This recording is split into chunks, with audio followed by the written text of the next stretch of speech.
cidade mais antiga do mundo. Ela tem mais de 9.000 anos de história, tá certo? Então a história que vocês conhecem de Jericó começa ainda lá no período dos cananeus. Jericó fazia parte, né? Era uma das cidades dos cananeus. E o povo, olha só, cruzando lá do lado direito, né? O Jordão, o povo estava lá do lado da Jordânia. O Monte Nebo fica nessa direção, gente, para quem não perguntou, tá certo? Do lado direito de vocês, o Monte Nebo, onde Moisés subiu, viu a terra, porém não entrou.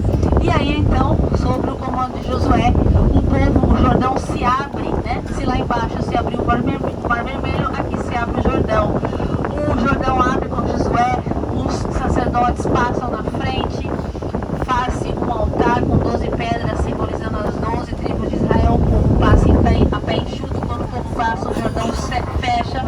E aí o povo se depara com as muralhas de Jericó. E vocês conhecem a história bíblica, 7 voltas, o toque da trombeta, do chofar, as muralhas caem. E Josué então conquista Jericó, dando início assim à fase histórica que nós conhecemos como a época israelense. A época israelense, ou a época do ferro, também conhecida, é quando então Josué começa a conquista da terra prometida de Canaã, que se dá por volta do século 12 a.C. E a partir daqui então Josué começa a conquista e depois começa a divisão das tribos, onde elas se assentariam. E desde lá então Jericó passa por muitos momentos na história. E alguns episódios do Antigo Testamento que aconteceram em Jericó. Eliseu cura as águas de Jericó, um machado flutua. Eliseu faz uma escola de profetas em Jericó. Pertinho daqui, pertinho do Jordão, Elias é arrebatado ao céu de fogo e a capa fica, e Eliseu então passa a ser o seu sucessor. Depois, lá no Novo Testamento, Jesus veio a Jericó. Jesus curou o cego de Jericó, Bartimeu, filho de Timeu. A propósito, Timeu é uma palavra aramaica que significa impuro. Impuro, vem da palavra tamé. Tamé é impuro. Jesus curou aqui o filho da impureza. Bartimeu significa filho da impureza, tá certo? Depois temos a famosa história de Zaqueu. Zaqueu subiu numa árvore para ver Jesus. E nós temos aqui também Jericó, segundo a tradição, foi onde Jesus foi tentado por Satanás. O texto bíblico menciona uma das montanhas, ou dos montes do deserto da Judéia. Jericó está totalmente no deserto da Judéia. Nós não sabemos onde é este monte, mas veja, Jesus foi batizado aqui pertinho no Rio Jordão. O Rio Jordão termina ali, né, no Mar Morto, em pleno Vale do Jordão. Então, o monte que é considerado está aqui dentro de Jericó, que é o Monte da Tentação, para onde nós vamos agora ter a vista panorâmica do monte. Vocês vão ver o Monte da Tentação, tá? Então, essas são as coisas que aconteceram biblicamente na cidade de Jericó. Historicamente, Jericó foi tomada por todos os reis ao longo do período. Por quê? Porque Jericó está assentada sobre a maior fonte de água do deserto da Judéia. Portanto, isso explica o porquê ao longo da história ela foi tão conquistada, porque todo mundo queria se apossar da fonte de água. Ela é considerada um oásis no deserto, ela é muito verde, ela é a cidade das tamareiras, das palmeiras. Por onde você vê aqui em Jericó, olha só, aqui do lado direito de vocês, olha aí quanta tâmara foi colhida, né, semana passada, olha aí, né? Você pode comprar ela fresca ou natural. E também muita banana nós temos em Jericó, porque ela tem um clima subtropical, muita água, um clima subtropical. Então tem muita agricultura na cidade de Jericó. Ela é uma cidade que durante o inverno ela tem um clima muito ameno. No verão a temperatura aqui pode subir os 50 graus, certo? E hoje, vamos falar da Jericó de hoje. Hoje Jericó ela faz parte dos territórios palestinos, tá certo? Ela não está sob o comando de Israel. Desde o ano 2000 ela pertence à autoridade palestina. E a cidade de Jericó hoje ela é uma cidade relativamente pequena, se nós formos considerar o que ela era no passado. No passado, 35 mil, no passado, a sua glória do passado era muito maior do que hoje, porque hoje apenas 35 mil pessoas vivem na cidade de Jericó, não é muita coisa. E basicamente a sua indústria está baseada na agricultura, né? O maior produto, o produto mais exportado de Jericó é a tâmara. Essa tâmara, ela é uma tâmara muito especial chamada tâmara madjur, que é a espécie dela, que é exportada para o mundo inteiro, tá? E também Jericó vive do turismo cristão, que vem aqui em busca desses locais que eu falei para vocês, né? Dessa história bíblica, dessa geografia bíblica do que aconteceu. Agora, a população de Jericó hoje, 99% dela são palestinos muçulmanos, né? E apenas 1% são de cristãos. Quando eu digo cristãos, eu estou dizendo católicos e ortodoxos. A igreja ortodoxa russa é muito forte aqui em Israel e eles têm ortodoxos aqui. Mas toda a população é palestina. Nós não temos judeus vivendo em Israel. Toda a população, não temos israelenses vivendo aqui. Toda a população, ela é uma população palestina, tá? Nós estamos, olha quanta banana vocês estão vendo aí do lado esquerdo de vocês, muita banana e muita tâmara. Todo lado tem a tâmara. A tâmara parece um cacho, né? Como se fosse uma vassoura que fica assim pendurada para poder secar. Então, olha só, nós estamos passando no centro de Jericó. O símbolo da cidade de Jericó é a lua. Ela é conhecida como a cidade da lua. Olha, à esquerda de vocês está escrito ali, cidade da lua.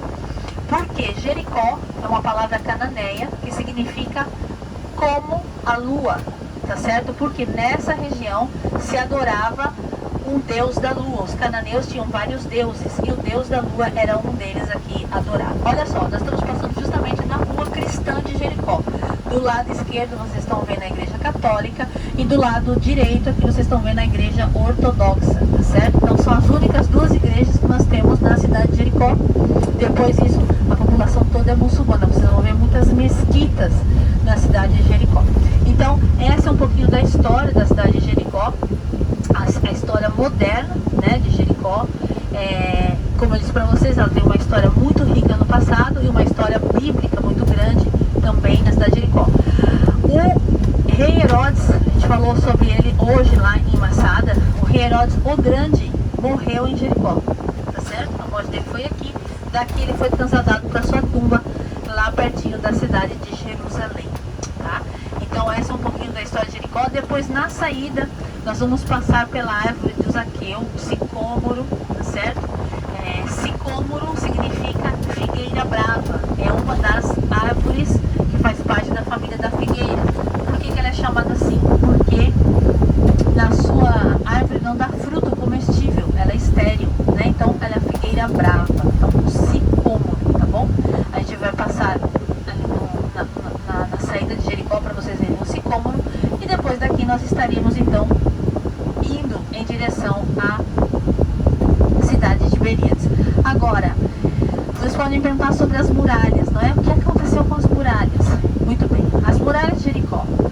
Aqui em Jericó nós vamos passar, eu vou mostrar para vocês agora, as ruínas de Jericó, da antiga cidade de Jericó, que a gente não vê nada ali a não ser pedras, né? Só tem pedras e pedras e pedras.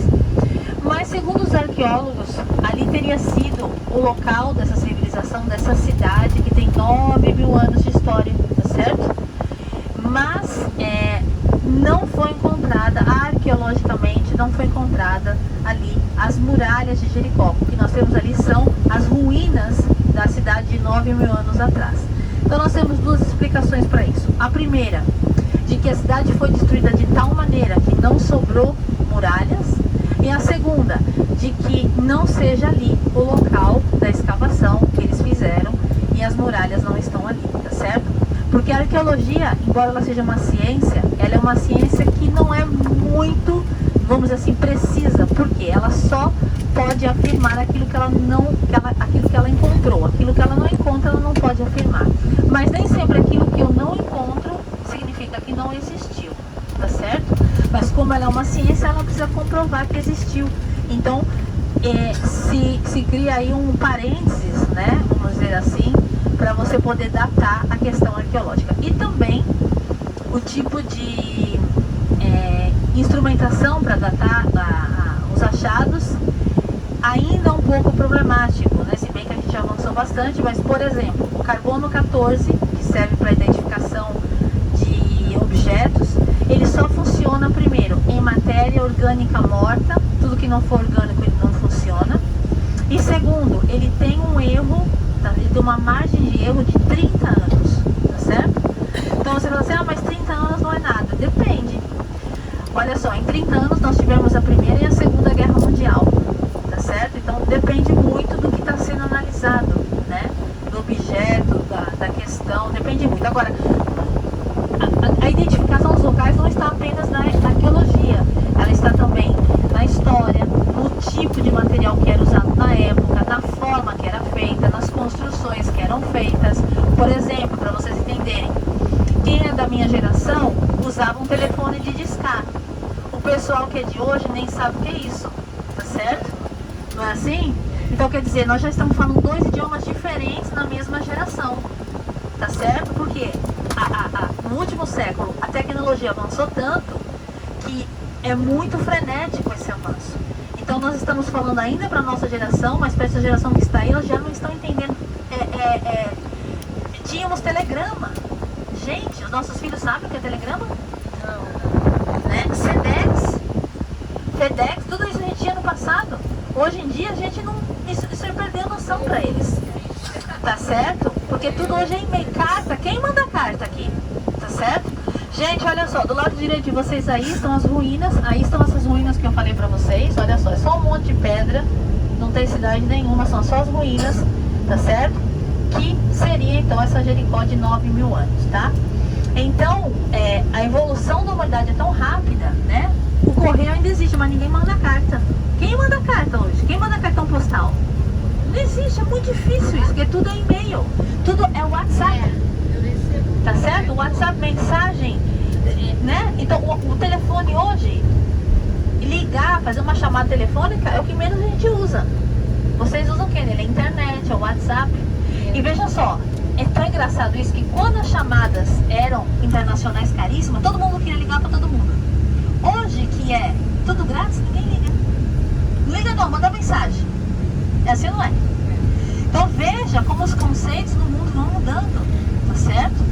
Então, essa é a problemática grande da arqueologia que a gente tem que enfrentar com ela, tá certo? Então ela é uma ciência, como toda ciência ela é exata, porém, aquilo que ela usa nessa exatidão é um pouco complicado, tá? Gente, olha só, deixa eu explicar para vocês, nós estamos chegando em Matar Holatsotpo, Mula Hanut e Otertov. Olha só, nós estamos parando, olha só, gente, nós estamos parando aqui, esse local é bem visitado. Apóstolo, você conhece aqui, né? Então olha só, gente, deixa eu falar pra vocês. Ali na frente está um monte da tentação, tá certo?